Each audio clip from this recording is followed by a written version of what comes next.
What are you hearing about them being here and then possibly plotting something big? Look, I mean, they're here. It's just common sense. We've let, we think, 10 to 12 million illegals come in under the Biden and Harris administration with this wide open southern border. And if you just do the math, if less than 1% of those 10 to 12 million, even if you're conservative, you say 10 million, less than 1% seeks to do us harm, we are in for a world of hurt.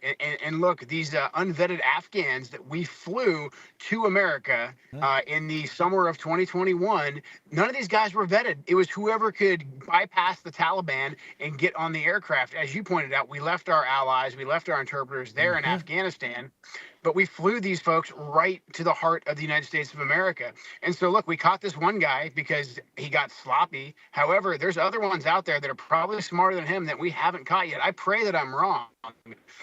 But 9/11 was conducted by less than 20 guys. We've let 10 million in. I mean, if I just look at it from the opposite perspective, if I was still in my former line of work and any of our enemies opened up their borders, you better believe we'd be infiltrating our most high-level operatives in there. Right. And then we'd also be throwing in some common criminals and just random crazy people too, for good measure. If you close that border down on day one, if you start mass deportations, you incentivize American citizens to turn in these illegals, especially the nasty ones that have been causing problems, and they're on the run. They're not going to have time to plot, plan, and commit their act of terror because their ass is going to be worried about getting caught and sent back to their country.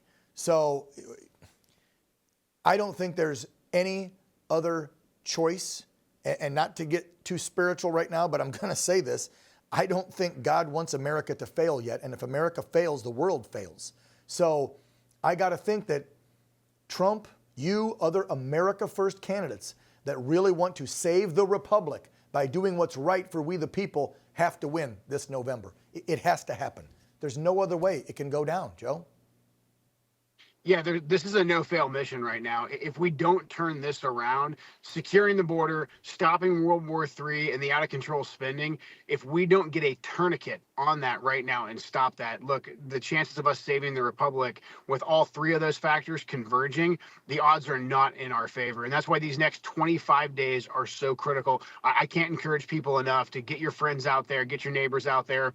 Voting starts in my district here in about a week. So you got to make sure everyone's registered to vote. Once those ballots drop or the polls open, you've got to get your friends and neighbors out there. It's absolutely essential. Everyone should be worried about the terrorist threat. They should be worried about World War III. They should be worried about the out of control spending, but we can't get our hands around any of that until we win in 25 days.